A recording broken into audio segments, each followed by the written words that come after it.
So good evening friends, welcome to my channel. ఈరోజు current affairs వచ్చేసి 27th June 2025 current affairs. అందులో first current affair వచ్చేసి ఏంటి అంటే మనకి తుల్బుల్ పునరుద్ధరణ.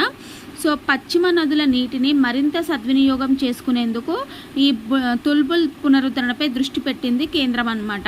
అంటే పశ్చిమం నుంచి వచ్చే నదులు ఉంటాయి కదా, ఆ నదుల నుంచి వచ్చే నీటిని మరింతగా సద్వినియోగం చేసుకునేందుకు సో దీని పునరుద్ధరణపై దృష్టి పెట్టిందనమాట. సో పడమర వైపు ప్రవహించే నదుల్లో ఒకదాని నుండి నీటిని పంజాబ్, హర్యానాలకు మళ్లించే అవకాశం అనేది ఉందన్నమాట. అంటే పశ్చిమం నుంచి ఏవైతే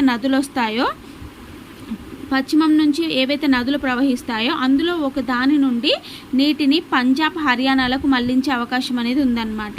సో సింధు జలాల ఒప్పందం ప్రకారము పశ్చిమ దిశగా పాకిస్తాన్ వైపు నుండి ప్రవహించే సింధుతో పాటు చినాబ్, జీలం వంటి నదులపై భారత్కి పరిమిత అధికారాలే ఉన్నాయన్నమాట. అంటే సింధు జలాల ఒప్పందాల ప్రకారము పశ్చిమ దిశగా పాకిస్తాన్ వైపు ప్రవహించే నదులలో సింధుతో పాటు చినాబ్, జీలం నదులపై భారత్కి ఏంటి అంటే పరిమితమైనటువంటి అధికారాలు మాత్రమే ఉన్నాయన్నమాట.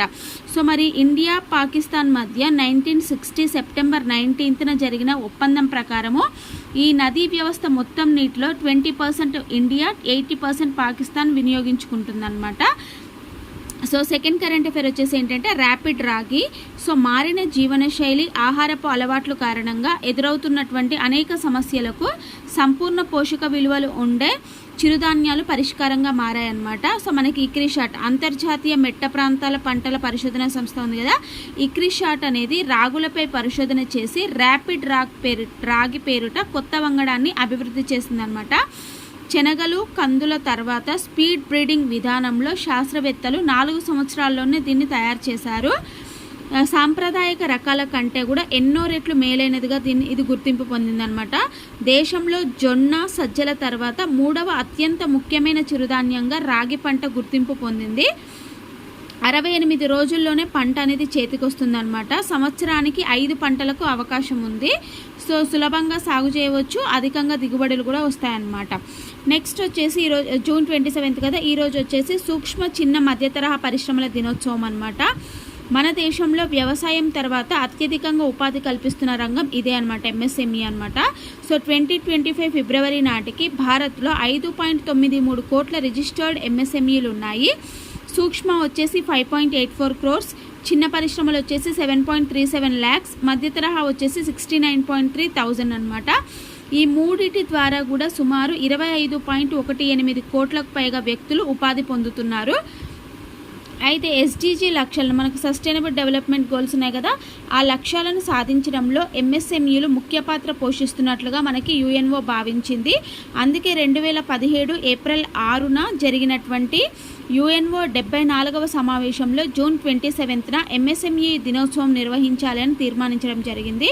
మనకి 2025 యొక్క థీమ్ ఏంటి ఎంఎస్ఎంఈ డేది అంటే enhancing the role of micro, small, medium sized enterprises MSMEs as drivers of sustainable growth and innovation అనమాట. ఇది మనకి 2025 యొక్క థీమ్ అనమాట. నెక్స్ట్ ఫోర్త్ కరెంట్ అఫైర్ వచ్చేసి ఏంటి అంటే గోల్డెన్ స్పైక్ మీట్లో నీరజ్ చోప్రాకి స్వర్ణం వచ్చింది. సో నీరజ్ చోప్రాకి భారత్కి చెందినటువంటి నీరజ్ చోప్రాకి స్వర్ణం వచ్చింది. డౌ స్మిత్కి దక్షిణాఫ్రికాకు చెందిన అతను 2nd ప్లేస్లో ఉన్నాడు. అండర్సన్ పీటర్ ప్రపంచ మాజీ ఛాంపియన్ 3rd ప్లేస్లో ఉన్నాడు అనమాట. సో నీరజ్ చోప్రాకు 85.29 మీటర్ జావలింగ్ త్రోలో విజేతగా నిలిచాడనమాట. ఇది మనకి 4th కరెంట్ అఫైర్. నెక్స్ట్ వచ్చేసి మనకి 5th కరెంట్ అఫైర్. సో ఈ 5th కరెంట్ అఫైర్ వచ్చేసి ఏంటి అంటే అత్యధికంగా వ్యవసాయంలో 29 పథకాలు అమలు, ప్రజల సంక్షేమం కోసం ఏ ప్రభుత్వ శాఖల్లో ఏ అభివృద్ధి కార్యక్రమాలు, పథకాలు అమల్లో ఉన్నాయని సమగ్ర నివేదికను మనకి రాష్ట్ర అర్ధ గణాంక శాఖ సిద్ధం చేసింది. అత్యధికంగా పథకాలు అంటే అత్యధికంగా స్కీమ్స్ వచ్చేసి వ్యవసాయంలో 29 స్కీమ్స్ ఉన్నాయంట. అత్యల్ప స్కీమ్స్ వచ్చేసి రెవెన్యూ, రవాణా శాఖలో 2 మాత్రమే స్కీమ్స్ ఉన్నాయి. సో ఇది 28వ స్థానంలో ఉంది రెవెన్యూ, రవాణా శాఖ అనేది. 28 శాఖల్లో 260 సంక్షేమ, అభివృద్ధి పథకాలు అనేవి అమలవుతున్నాయి అన్నమాట. అట్లాగే మనకి 24-25లో 11 వర్గాలకు చెందినటువంటి 43,27,217 మందికి 11,416.29 కోట్ల పెన్షన్స్ ఇచ్చారనమాట.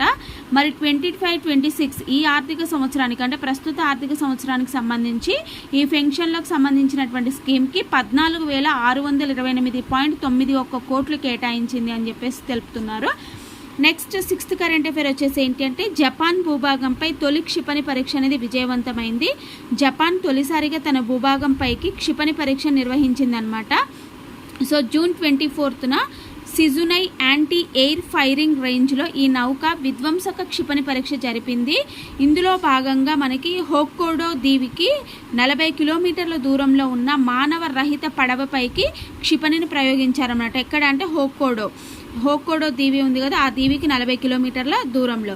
సో జపాన్కి దగ్గరగా ఉన్న సముద్ర సరిహద్దులు పంచుకునే దేశాలు ఏంటి అంటే రష్యా వచ్చేసి జపాన్కి ఉత్తరాన ఉంది, ఉత్తర కొరియా వచ్చేసి జపాన్కి పశ్చిమాన ఉంది, చైనా వచ్చేసి జపాన్కి నైరుతి దిశలో తూర్పు చైనా సముద్రం గుండా ఉందన్నమాట. సో తైవాన్ వచ్చేసి జపాన్కి నైరుతి దిశలో ఉంది, ఫిలిప్పీన్స్ వచ్చేసి జపాన్కి దక్షిణాన ఉందన్నమాట. సో ఈ దేశాలు అన్నీ కూడా జపాన్ని సముద్రం ద్వారా మాత్రమే వేరు చేస్తాయన్నమాట. సో మరి జపాన్ చుట్టూ ఉన్నటువంటి ముఖ్యమైన సముద్రాలు ఏంటి అంటే జపాన్ సముద్రం, తూర్పు చైనా సముద్రం, పసిఫిక్ మహాసముద్రం అండ్ ఓకోట్స్ సముద్రం అన్నమాట. ఇవి 4 కూడా సో మనకి జపాన్ చుట్టూ ఉన్నటువంటి ముఖ్యమైన సముద్రాలు. ఓకేనా. సో ఇవి ఈరోజు కరెంట్ అఫైర్స్. ఎలా అనిపించింది అనేది మీరు ఒక లైక్ కామెంట్ ద్వారా నాకు తెలియజేయండి. ఇంకా ఎవరైనా నా ఛానల్ సబ్స్క్రైబ్ చేసుకోకపోతే ప్లీజ్ నా ఛానల్ లైక్ చేయండి, షేర్ చేయండి, సబ్స్క్రైబ్ చేయండి. ఓకేనా. So thank you very much.